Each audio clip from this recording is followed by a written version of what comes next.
If you also thought that Dark Harvest would be a dead rune on Misfortune nowadays, then, well, we're in for a surprise because this pro player is trying to prove us wrong here.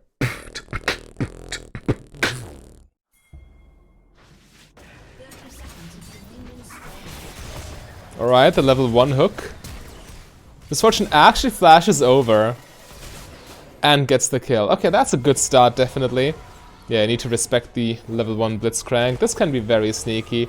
It's essentially a gamble. You need to be very careful with where you position yourselves to cover the jungle entrances. But yeah, unlucky grab for the Caitlyn, and definitely a head start for the Misfortune here. Hello my fellow Misfortunates and welcome to another analysis. We are today looking at a professional League of Legends player playing Misfortune in Master Tier solo queue. And while the build is more standard, it does have some deviations, but let me talk about that in a second. First of all, I think the rune page is quite interesting. He goes for Dark Harvest with essentially a basic rune page with Bloodline and Presence of Mind, but with Dark Harvest for its keystone. And I mean, Dark Harvest Misfortune, it does work, definitely. It has less pressure in the lane. However, it is super safe because of Taste of Blood. And, well, I personally would play this a little bit differently. I would not pick Presence of Mind. Okay, both of them get level 2. Caitlyn has no summoners, no heal. Need to keep that in mind.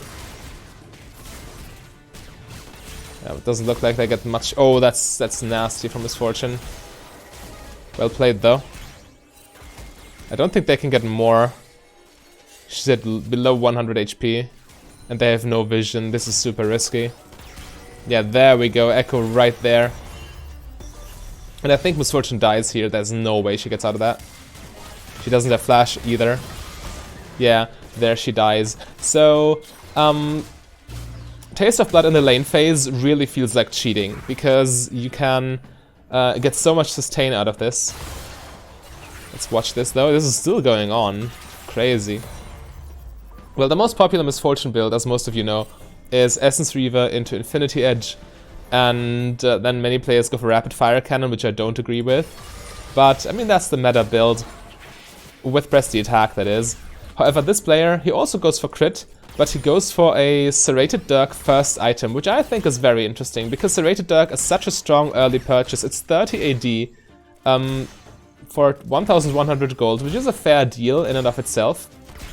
But then you get 10 lethality on top of that, which really matters in the early game, because base armor is still very low. So it is Serrated Dirk into Essence Reaver, into Infinity Edge, and then upgrade to Edge of Night, and then either buy more lethality items or whatever utility attack damage item you need. So I really like the build. I think it's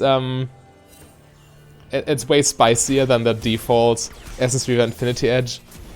And obviously it works with Dark Harvest quite well, because those grabs, man.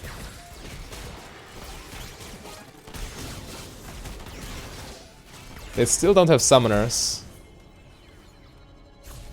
If he gets the knock up, then that could be very good. Oh, Echo's there again. Yikes. Yeah, Misfortune needs to run this safe way. Blitzcrank is dead. She can't do anything, she needs to run. 100%. All she can do there is die with him.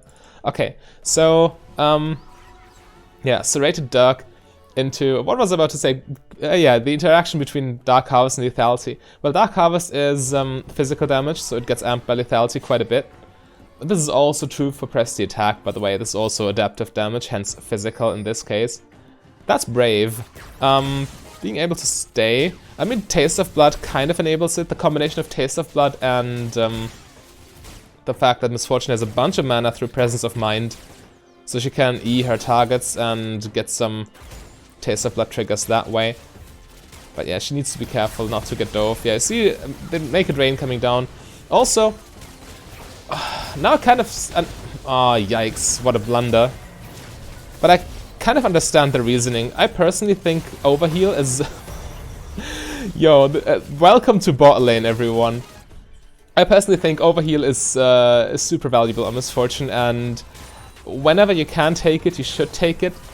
because in case you don't know, Overheal plus Misfortune's W is a nasty combo. Her W, as you know, gives Misfortune passive movement speed that she loses when she takes damage. However, as long as she's shielded, for example by Overheal, her W won't break even if she gets hit. She needs to take a direct hit to her health pool. And therefore I think Overheal is incredibly valuable in this champion. However, Presence of Mind does enable her quite a bit in the early game, because it resets her mana pool and allows her to collect more Dark Harvest stacks with her E without being punished by running So that's definitely something to keep in mind. And I think this is enough to justify taking Presence of Mind with this rune page. Normally I would say Essence Reaver is enough to fulfill all your needs in terms of mana, because it in most cases is. But, I mean, she delays Essence Reaver by going early Serrated Dark, and she has more agency in the early game with Presence of Mind here. So, yeah, it's really... I think it comes down to personal preference. I really feel uneasy going Misfortune without Overheal, but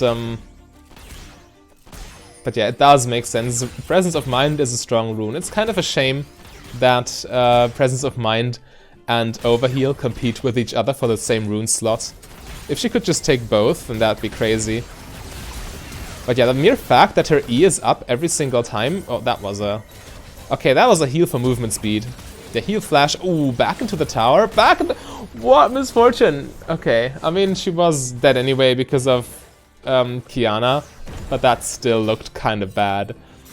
What you can do is, after you dive like this, you go this way and try to escape there. You just need to hope that nobody's trying to catch you, because then you're dead anyway. However, if you have tower aggro and walk this way, you're also dead. So pick your poison. Here you at least have the off chance that nobody is collapsing on you, and you can escape through this path here. But yeah, in this case didn't make a difference. This is a very bloody game, actually. 18 kills at 8 minutes. Oh well, yeah, Blitzcrank roaming mid lane, so Misfortune needs to be a little bit more careful. Caitlyn being bot. However, the enemy support, the Karma, is nowhere to be seen. Maybe she's matching Blitzcrank's roam. Yeah, Misfortune's feeling uneasy as well. She just pushed the wave in, and because she doesn't have the protection of her support, decides to go for a roam, establish some vision, maybe see what the jungler is. Okay, that fails. She tried to get the crab here, which did not work out because Echo found it, but she didn't lose anything anyway. You see this entire wave? All of the 7 minions are still there. She didn't lose a single minion for this roam, so this was definitely a good roam from Misfortune. And when you go for a roam, always push in the wave first so you don't lose any minions. Push the wave, roam. It's essentially what you do in the mid game. Push past river, roam. The bread and butter macro play. Yeah, Echo looking for the invade. This is fishy. He's 1 level ahead of Misfortune and 3 levels ahead of Blitzcrank. They are definitely diveable here. Yeah, they should have ran. It's always in the bot lane. When enemies sneak behind you, you are very likely to just die. That could be spicy though. Yeah, okay. Nice try, but again, it's also something I think I also said it in my ADC macro guide. Whenever somebody is sneaking behind you as an AD carry in the lane phase, you are 100% dead. And right here we saw it again. You're standing under tower, and if you fail to react in time and to run back to the tier 2, and the enemy actually manages to cut you off, there's nothing you can do. Nothing. Well, they tried to fight there, but you saw it didn't work out. The level disadvantage is too big. And numbers disadvantage at that stage of the game, definitely very crucial. Alright, yeah, we see she's building towards Essence Reaver now, just sitting on the Serrated Dirk, which is good. Serrated Dirk is a mini power spike. You don't need to upgrade the item into a full item this season at least. I think going for early components like this will be very much unviable next season, because finishing legendary items such as, you know, Infinity Edge or Essence Reaver gets highly rewarded through the mythic item system. So sneaking in early Serrated Dark is probably not a good Season 11 strategy, but as of now, it's definitely viable. Yeah, Blitzcrank tried to establish vision, got caught, died, and this is exactly what you need to do as an AD carry in that situation. As unfun as it may sound, but you just need to sit back. You can't risk losing any HP in the 1v2 situation and risking to get dove. Stay full HP, 100% HP under tower, and try to farm minions. You literally can't do anything else without risking to die. Even there, she gets poked under tower. Yeah, this looks like they're setting up a dive, trying to chunk her out. It's definitely tough spots, and Blitzcrank is not even returning to lane, so the situation hasn't changed, except for Misfortune has lost like 50% of her health. Okay, now Blitzcrank comes with the jungler. This should be good. Numbers advantage, 3 versus 2. Yeah. Obviously Misfortune got a wave to farm, and Lilia was fine there.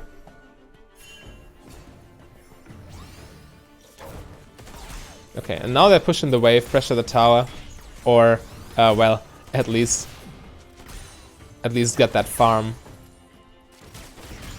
Misfortune needs to keep her CS high. And considering how bloody this game was, she's doing a fairly good job. I mean, she's played by a professional League of Legends player right now, so they certainly know their macro stuff. And, yeah, as you see, 12 minutes into the game, 100 CS. It's obviously not perfect, but it can't be perfect when there's that much fighting going on. Oh, come on, Misfortune. I guess he didn't even realize he was stepping onto the trap, because then he could have just ulted immediately. He delayed his ult because he didn't realize, I guess. Yeah, that was super sloppy. Well, we as humans are not perfect, and even pro players make mistakes like these. So yeah, we don't need to feel as bad if we do them if we make them in our own games, do we? Alright, Misfortune respawned, heading to bot lane to farm the wave. Whenever your tower falls, it's actually a little bit tricky for you to still farm, because you need to know exactly how far you can push the wave. The rule of thumb is, for red side, never push past this rock, because that's a death zone when you don't have your tower to fall back onto. Just, yeah, this is the last wave they can push. Right now she sees 4 people on the map, but she also notices they are coming for her. Yeah, she pushed past this rock, just like you're supposed to. Push past this rock and then roam. You can't really do much else. And luckily enough, the wave's actually on the tower, so this works out perfectly. But yeah, push until it's too risky and then group with your team. Blitzcrank's hook on cooldown, so right now they can't do much. Oh, that hurts. Yeah, Misfortune taking a lot of chip damage right there. Her lifesteal isn't too high yet. Legend Bloodline is definitely not fully stacked at this point.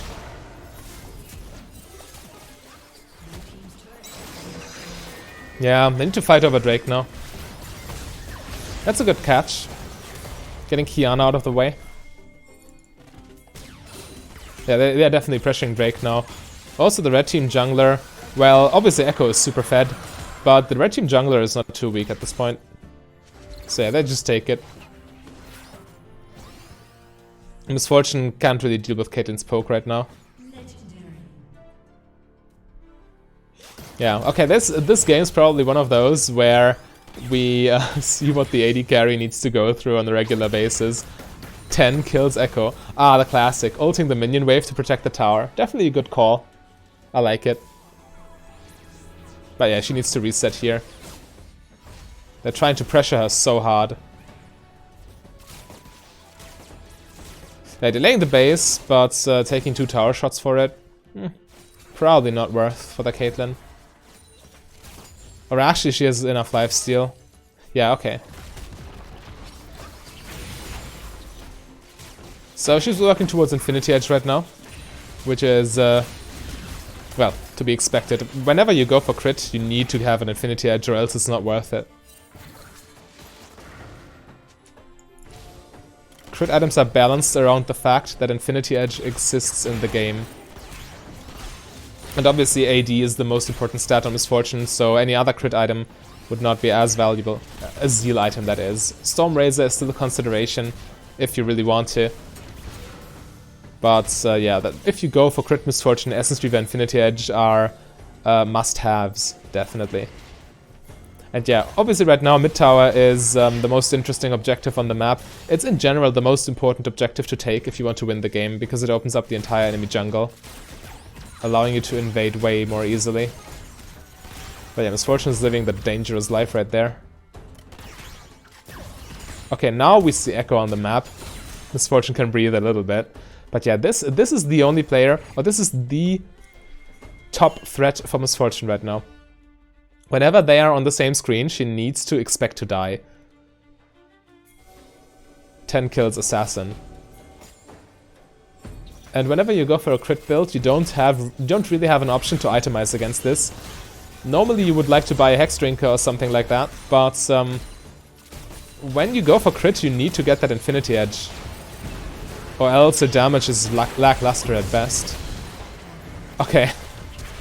Echo trying to go in 1v4. Yeah, good luck with that one. A little bit misfortunate that Blitzcrank got that 1000 gold shutdown. But it is what it is, right? Good luck. And it looks like red team is finally able to take that mid tower. Without Echo, there is... well, and without Kiana, there is not much they can do to prevent it. Yeah, mid tower dies. Perfect.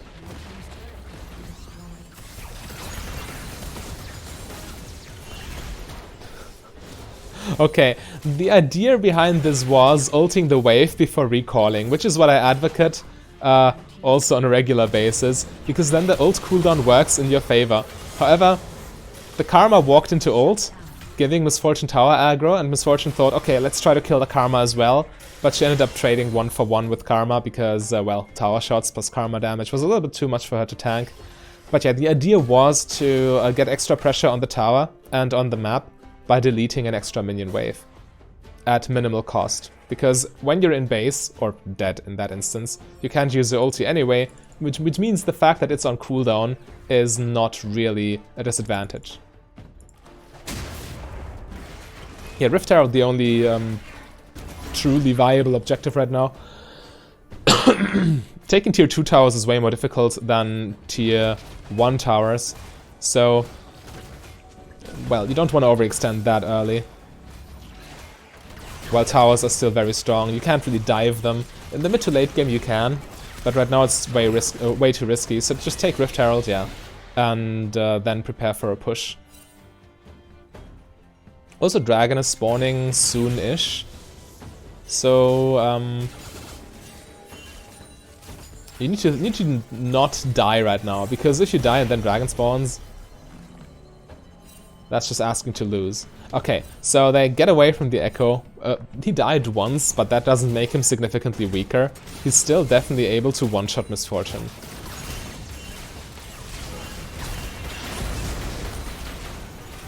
That was well played. For a second I thought that was too risky. The panic heal. As soon as Echo pops onto the screen, instantly heal for the movement speed and run away. Yeah, that damage is quite juicy, not gonna lie. That's a strong Herald. Again, mid towers are so crucial. When you can take down the mid tier 2, that's literally the entire enemy map open. Because you can push in the wave, minions give vision so you see where the enemy are heading. And you can invade through this path, through this path, through this one and this one as well, without any tower being able to spot you. And yeah, they use this pressure they get mid lane right now to take a 20-minute Baron. Definitely a good call. Echo is alive, but I think they just take it too fast at this point.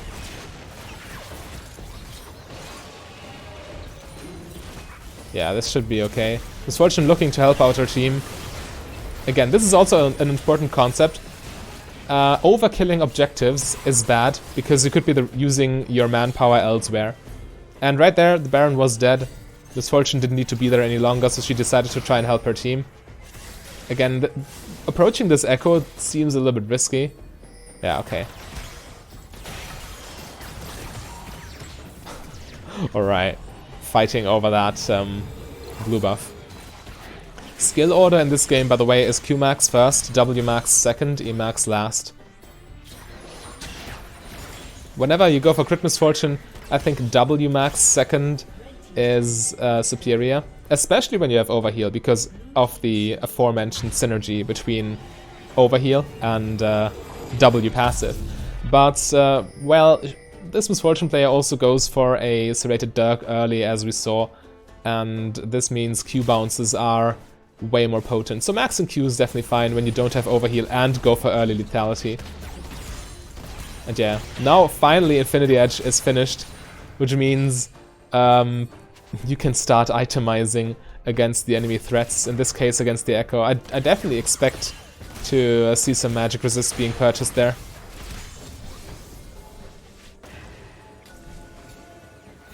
And yeah, right now, okay. Yeah, okay, as I've said, whenever you are on the same screen with this Echo playing AD carry, you will die in an instant. That's super, super frustrating to deal with as an AD carry. I don't think the red team can get much out of this at this point, because they have numbers disadvantage, Misfortune being down, so they just disengage here. Alright, so Misfortune respawned. This looks aggressive, but yeah, she could just be sitting a little bit farther back, farming the wave there. That's fine, she goes unpunished. Again, Echo is really the only threat, and there we go. She bought the Null Magic Mantle, which will help quite a bit. It's almost doubling her magic resist. Base magic resist is very low. Armor scales quite well with level, but magic resist almost stays the same throughout the entire game when you don't buy any.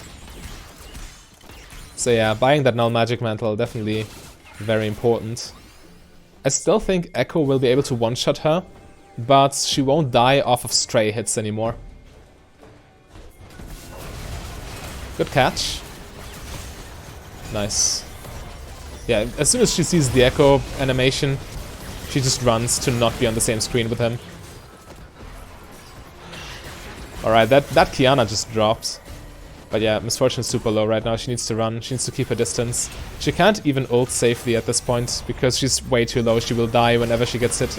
Yeah, max range ult. Nothing she can... Well, not much she can do than this. Or not much more she can do than this.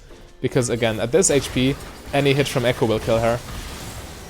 Yeah, again, Echo tried to do it, but Echo was quite low himself and 3 versus 1. However, without that Null Magic Mantle, that Misfortune would have died here. So yeah, being able to itemize defensively is quite important, which is also why I like the non-crit Misfortune builds better. Not only are they quite strong throughout the entire game, and not just with their Infinity Edge power spikes, but more importantly, they give you more flexible ways of itemization, or even just more diverse stats. I mean, look at Edge of Night. It's a damage item that you buy with lethality builds, but it also gives a lot of health, which is quite valuable. And integrating that into a crit build is quite difficult. Especially even if you do it like this player does it, he will buy Edge of Night next. Even then, you get it way later than with lethality builds, because lethality items are cheaper than crit items. Infinity Edge plus Essence Reaver is 6,700 gold. And for comparison, Sanguine Blade plus Dusk Blade is 5,900 gold. So it's 800 gold difference, which is almost 3 kills. So keep that in mind. Going crit is rather greedy. Let's try. Blitzcrank should be fine, right? Barely. Okay. Yeah, this should be in red team's favor. Qiyana is trying to do whatever. I mean, all Qiyana is doing is she creates numbers disadvantage for red team, causing blue team to lose the fight and now lose the game most likely. Yeah, lethality into crit. Definitely a nice build. and I think more interesting than the standard vanilla crit build. However, if you want to see the most popular build played by a challenger player, then click the link on your screen right there. A big thank you to all my Patreons and channel members. If you want to become a Patreon yourself, just go to patreon.com/mfdb. But if you rather save your money, you can support me for free by clicking the like and the subscribe button.